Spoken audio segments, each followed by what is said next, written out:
ग्रॅमचे मणी केलेले आहेत आणि हे देणार आहे माझ्या छोट्या वहिनीला गिफ्ट म्हणून भाऊबीजसाठी. तिने पण थोडंसं सोनं केलेलं आहे. काम शेतात जाऊन वहिनीने डोरले केलेले आहेत. तर त्याच्या श्री स्वामी समर्थ. स्वागत आहे तुमचं माझ्या ब्लॉगवर. तर ही रांगोळी आहे, दिवाळीची शॉपिंग झालेली आहे आणि मी सोनं खरेदी केलेली आहे माझ्या वहिनीसाठी. आहे ते सोन्याचं आहे. आधीच सांगून ठेवते की जे मी फक्त दिवाळीला आणि क्वचित जर मला असं वाटलं तर लग्न कार्यात घालते, नाही तर मी अजिबात घालत नाही आहे. कारण ज्या व्यक्तीच्या नावाचं मी घालते त्या व्यक्तीचा मला येतो राग. परंतु कसं आहे, स्वामी समर्थ जय जय स्वामी समर्थ, सद्गुरु स्वामी समर्थ जय जय स्वामी समर्थ.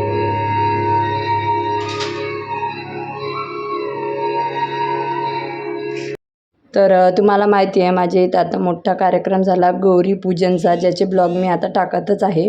बघितले नसेल तर बघून घ्या. परंतु मला एका गोष्टीचं खूप म्हणजे मी आतून एवढी अपसेट आहे, एवढी उदास आहे ना, ते मला माहिती की मी काही करताना माझ्या डोळ्याचं पाणी थांबत नाही आहे. कारण मी एवढं सर्व करत आहे तरी पण या नेमक्या सणाला मला त्या व्यक्तीची आठवण येत आहे की असं वाटते की निदान दिवाळीला तरी आम्ही सोबत असलं पाहिजे मुलांसाठी. जसं की मागच्या वर्षी माझे सासू सासरे माझा नवरा आम्ही सर्वांनी मिळून दिवाळी साजरी केली होती. तेव्हासुद्धा आमच्यात भांडणं होती, परंतु मी त्यांना बोलावलं होतं दिवाळीसाठी आणि माझी सासू सासरे आले पण होते. आणि खरंच मागची दिवाळी माझी खूप छान गेली आणि आठवणीत राहिली. आणि तेव्हा माझे सासरे बोलले पण होते फोटो काढताना, काय माहिती पुढच्या दिवाळीला आम्ही राहू की नाही आणि येऊ की नाही. आणि सेम तसंच झालेलं आहे. आता काय करणार आहे, आपल्या आयुष्यात जर एकट्यानेच हे सर्व लिहिलेलं असेल तर मी माझ्या मुलांसाठी हसणारसुद्धा आणि प्रत्येक सण साजरासुद्धा करणार. तर धनत्रयोदशीच्या दिवशी थोडंसं सोनं खरेदी करत असतात असं म्हणतात आणि मी थोडंसं तरी खरेदी करत असते. आपापल्या परीने केलंच पाहिजे. निदान एखादा चांदीचा शिक्का असतो ना, तो तरी खरेदी केला पाहिजे. तर धन्वंतरी देवीचा मी फोटो काढलेला आहे, जो माझ्याकडे होता तो स्वच्छ पुसून घेतला. सर्वात पहिले पूजा केली, दीप म्हणजे दिवा वगैरे लावला, पूजा केली, नंतर कळस मांडणी केली, नंतर गणपती बाप्पाचं आगमन केलं, नंतर कुबेर देवताचं आगमन केलं, नंतर तुपाचा दिवा लावला आणि स्वरासुद्धा मला ठेवण्यास मदत करत होता. आणि नंतर आपल्याकडे जे काही असते ना, समजा धान्य, आपल्या घरात जे 5 धान्य असतात ते ठेवायची, पैसे ठेवायचं, सोनं ठेवायचं. आणि या दिवशी कणकीमध्ये फक्त हळद टाकून मोठा दिवा करायचा आणि तोसुद्धा आपल्या घराच्या बाहेर पूर्व दिशेला दीपदान करायचं. त्याच्यामुळे आपल्या मागं जे संकट असतात ना, ते जाण्यास मदत होते. तर मी आज सोनं थोडंसं म्हणजे 1 ग्रॅम सोनं केलेलं आहे. 6200 भाव आहे आमच्याकडे. तुमच्याकडे किती भाव आहे ते नक्कीच सांगा. कारण माझ्या छोट्या वहिनीच्या गळ्यात काहीच नाही आहे. तसं तर माझ्याकडे जी कोणती बेंटेक्सची ज्वेलरी वगैरे असते किंवा ते तर मी त्यांना घालायला म्हणजे देत असते. परंतु त्या शेतात वगैरे जातात तर ते जास्त घालत नाही, म्हणजे नॉर्मलच राहतात. आणि त्यांचं राहणीमान पण तुम्हाला माहिती आहे. तर आता धन्वंतरी देवीची पूजा वगैरे झाली, आरती वगैरे केली. ब्लॉगमध्ये स्वरा दिसत नाही आहे कारण स्वराच्या शाळेत दिवाळीचं सेलिब्रेशन असल्यामुळे ती शाळेत गेली होती आणि माझी पूर्ण पूजा होईस्तोवर ती आलीच नव्हती, त्याच्यामुळे ती ब्लॉगमध्ये नाही आहे. आणि अशा पद्धतीने मी धन्वंतरी देवीची पूजा वगैरे केलेली आहे. आणि वहिनी खूप खुश होणार, कारण कसं आहे, आपल्याला अनएक्सेप्टेड असलेलं जर गिफ्ट भेटलं आणि त्यातल्या त्यात स्त्रियांच्या आवडीचं जर काही म्हटलं तर गोल्ड, आणि ते जर भेटलं तर ते किती आनंदी होणार. तो आनंद आताच मला त्यांचा चेहऱ्यावर दिसत आहे. तर 1 ग्रॅममध्ये ते 20 मणी आलेले आहेत. तर 10 मणी मी ठेवणार आहे आणि 10 त्यांना देणार आहे.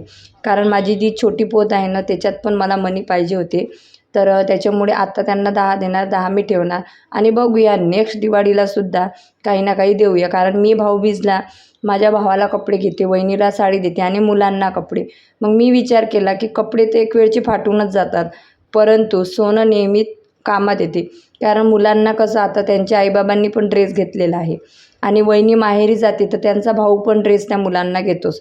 मग कपड्यांचं काय करणार, सोनं तरी अडचणीच्या वेळेस कामात येते. आणि थोडंसं काय असे ना, स्त्रियांच्या गळ्यात सोनं हे असलंच पाहिजे. त्यांच्या लग्नात त्यांना आम्ही सोनं वगैरे केलेलं होतं, परंतु जेव्हा घर बांधलं तर तेव्हा त्यांनी त्यांचं हे सोनं आहे ते मोडून टाकलं होतं घर बांधताना. त्याच्यामुळे आज मी त्यांना सोनं थोडंसं आणलेलं आहे. तर आता मी गेलेली आहे टेरेसवर आणि इथं मी करत आहे दीपदान. तर मी कणकेचा दिवा आधीच करून ठेवलेला होता जेव्हा मी पूजेला बसली तेव्हा. आणि आता अशा पद्धतीने वर आलेली आहे. दीप प्रज्वलित केलेला आहे, पूजा केलेली आहे आणि मी पूर्व दिशेला दिव्याचं दीपदान केलेलं आहे. नमस्कार केलेला आहे आणि स्वरासुद्धा नुकतीच आलेली होती, तर तिलासुद्धा नमस्कार करायला लावला आणि स्वराजलासुद्धा नमस्कार करायला लावला. तर सर्वजण हे शॉर्ट व्हिडिओमध्ये ही रांगोळी पाहिलीच असेल. तर ही रांगोळी कोणी काढली तर ही रांगोळी मी स्वतः काढलेली आहे, परंतु जी खालच्या साईडचं आहे ना तेच काढलेलं आहे. आणि हे तुम्हाला पॅचेस दिसत आहे, हे रेडीमेड आहे जे मला आलेले आहे कोलॅबरेशनसाठी. फक्त तुम्हाला एक चौकोन रांगोळीचा करावा लागते आणि त्याच्यावर व्यवस्थितपणे ते पॅचेस ठेवून द्यावं लागते. अशा प्रकारचे वेगवेगळे पॅचेस आहेत ज्याच्यामुळे तुम्ही 5 मिनटात तुमचं घर सजवू शकता, रांगोळी काढू शकता. आणि अचानकपणे मेरे भाग्य खुल जाएंगे राम आएंगे या गाण्यावर मी रील्स बनवली आणि खरंच माझ्या डोळ्यातून पाणी आलं की यार आपण एवढं सर्व करत आहे. आपण सर्व घरात दिवे लावले, आपल्या मुलांच्या आयुष्यात दिवा लावला, परंतु माझ्या आयुष्यात पर्सनली म्हटलं तर अंधारच आहे. तो कधी उजाडणार ते माहीतच नाही. परंतु मी जर एवढी त्या व्यक्तीचा विचार करत आहे, एवढं त्या व्यक्तीची आठवण करत आहे, तो व्यक्ती आमची आठवण करत असणार काय की एवढी मोठी दिवाळी आहे, घरात किराणा लागतो, मुलांना कपडे लागतो. मला आशा नाही कोणाचकडून की मला कोणी काहीतरी घेतलं पाहिजे किंवा मला कोणी काहीतरी दिलं पाहिजे, कारण देवाच्या दयेने माझ्याकडे सर्व आहे एक गोष्ट सोडून, बरोबर ना. आणि आपल्या आयुष्यात देव सर्व सुख देतो आणि एका गोष्टीची कमतरता ठेवतो, त्यालासुद्धा कारण असते. तर अशा पद्धतीने माझी रांगोळी झालेली आहे. ॐ धं धन्वन्तरये नमः। ॐ धं तर ही आहे माझी धन्वंतरी देवताची पूजा. बघू शकता, साधी सोपी मांडणी आहे. आपल्या घरातले सर्व धान्य ठेवायचे, पैसा, अळका, दागदागिने सर्व ठेवायचे, कारण विद्येची देवता आहे. आणि जास्तीत जास्त डॉक्टर, सायन्स लोक या देवतेची जास्तीत जास्त पूजा करत असतात, कारण ही धन्वंतरी देवता आहे. फ्रेंड्स, तर माझी धनतेरसची पूजा वगैरे झालेली आहे. रांगोळी तर मी तुम्हाला दाखवलेलीच आहे. So beautiful, so beautiful. आपली प्रशंसा आपणच करायची, बरोबर ना. तर आज धनतेरस आहे, त्याच्यामुळे धनतेरस निमित्त काहीतरी थोडंसं तरी सोनं घ्यावं. असं म्हणतात की 3.5 मुहूर्तापैकी धनतेरस हे मुहूर्त खूप खास असते आणि या दिवशी जे तुम्ही सोनं म्हणजे करताना तर ते कधीच मोडायची वेळ येत नाही असं म्हणतात. तर मागच्या वर्षी मी त्या पुंगड्या केल्या होत्या, ज्या की आता पूजेत ठेवलेल्या आहेत. आणि हे माझं गंठण जे आहे ते सोन्याचं आहे. आधीच सांगून ठेवते की जे मी फक्त दिवाळीला आणि क्वचित जर मला असं वाटलं तर लग्न कार्यात घालते, नाही तर मी अजिबात घालत नाही आहे. कारण ज्या व्यक्तीच्या नावाचं मी घालते त्या व्यक्तीचा मला येतो राग. परंतु कसं आहे, असं म्हणतात की पूजा वगैरे करताना सौभाग्यवती असल्यामुळे त्याच्या नावाचं मंगळसूत्र, बांगडी, टिकली हे आपल्या पूजेत आहे, संस्कृतीत आहे आणि ते असणं आवश्यक आहे. तर मी आज काय केलेलं आहे तुम्हाला दाखवते. तर मी आज केलेले आहेत हे छोटे छोटे, बघू शकता, हे 1 ग्रॅमचे मणी केलेले आहेत आणि हे देणार आहे माझ्या छोट्या वहिनीला गिफ्ट म्हणून भाऊबीजसाठी. तिने पण थोडंसं सोनं केलेलं आहे. काम शेतात जाऊन वहिनीने डोरले केलेले आहेत, तर त्याच्या आजूबाजूला हे मणी मी उद्या टाकून गाठून त्यांना दिवाळीच्या अगोदर गिफ्ट देणार आहे.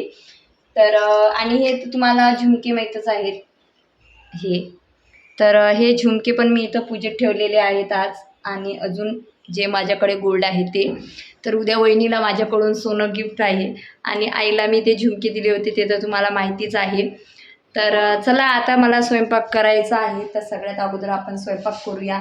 आजचा लुक कसा दिसत आहे ते मात्र सांगायला विसरू नका. तुम्ही केली का धनतेरसची पूजा ते पण मात्र नक्की सांगा. घरात गळाठा बघा, आता आवरावं लागेल, काय करणार आहे. बाहेर मस्तपैकी लाइटिंग वगैरे पण आहे.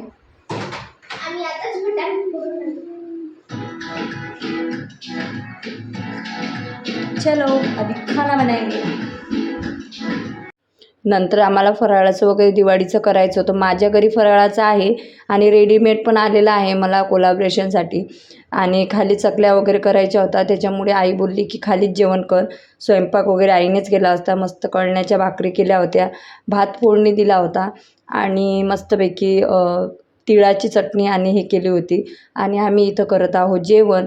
तुम्ही पण आहे या जेवण करायला. आणि स्वराजचे काहीतरी रिकामे धंदे चालूच असतात. आणि आम्ही केलं जेवण आणि नंतर गेलो झोपायला. कशाचं बिल? चला चला मग येऊ का आता आम्ही? हा नाही झोपतीच, वर झोपतो ना मी. खाली झोप. नाही बाई, खाली मला झोपही येत नाही आणि मला ते मच्छरी लय असतात खाली. जाय मग वरती. वर अलाउट आहे. आम्हाला दसत नाही ते आम्हाला असं नाही होतं. तुझ्या ओळखीचे आहेत तुझे मच्छर, आमच्या ओळखीचे नाही आहेत. जाय ते बंद कर लाईटिंग फायटिंग सगळं. चला तर आता जेवण वगैरे झालेलं आहे. मस्तपैकी आता झोपणार आहे. उद्या लवकर उठजो. मार्केटमध्ये 10 वाजता चलचो रे बा. सकाळी पार्टीच उठतो. उद्या सगळं घेऊन अन्न झालं पाहिजे. लाईटिंग आता बंद करायची आहे आणि आता गाई करायचं आहे. बघा, आली दिवाळी, आली दिवाळी, आली दिवाळी. हाय थांब थांब थांब स्वरा, तू हे बुट लवकर वर नेऊन ठेवतो. स्वराज पाय काय करून आला. रांगोळी मोडली आहे ना, जाय लवकर, जाय ते बुट वर नेऊन ठेव.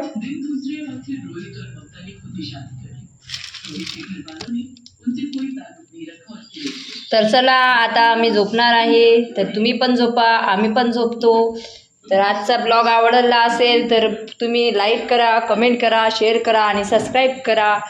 आणि ही आहे आजची पूजा. तर बाय बाय सर्वांना. Good night, sweet dream. Shri Swami Samarth. टिंग टी टी.